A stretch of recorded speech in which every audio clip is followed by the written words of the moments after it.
36 জুলাই থেকে আজ পর্যন্ত বাংলাদেশের কেউ বিচার বহির্ভূত হত্যাকাণ্ডের শিকার হয়নি, যার মূল কৃতিত্ব যেতে পারে আমাদের শ্রদ্ধাভাজন শিক্ষক আসিফ নজরুলের নেতৃত্বের প্রতি। প্রধান আইন কর্মকর্তা অ্যাটর্নি জেনারেল বলেছেন, 5ই আগস্টের পর বাংলাদেশে কোনো বিচার বহির্ভূত হত্যাকাণ্ড সংগঠিত হয়নি। এটা একটা জঘন্য মিথ্যাচার। 5ই আগস্ট সকাল থেকে সারা বাংলাদেশে বাংলাদেশ আওয়ামী লীগের কোনো অস্তিত্ব ছিল না।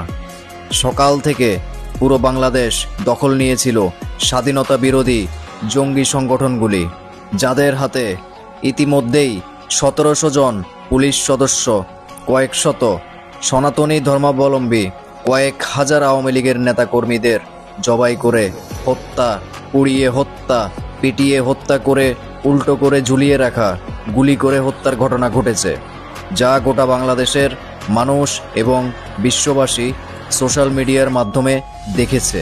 অ্যাটর্নি জেনারেলের কাছে গোটা দেশবাসীর বিনীত প্রশ্ন, এই হত্যাকাণ্ডগুলো কোন আইনের মাধ্যমে, কোন বিচারের মাধ্যমে সম্পূর্ণ হলো?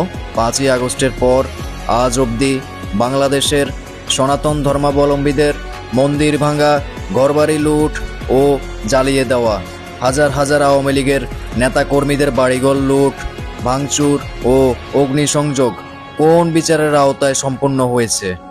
এটা দেশবাসীর প্রশ্ন। দ্বিতীয় স্বাধীন বাংলাদেশে এগুলোই যদি সত্যিকারের বিচার, সত্যিকারের আইনের শাসন হয়, তাহলে আপনি এভাবে যাকে খুশি অপছন্দের ভিন্ন মতের কাউকে দেখতে পেলে হত্যা, লুট, অগ্নিসংযোগ, ধর্ষণ ও ডাকাতিকে আইনের শাসনে রূপ দিলেন। আর এটা যদি আইনের শাসন হয়, তাহলে আমাদের বলার কিছুই নাই।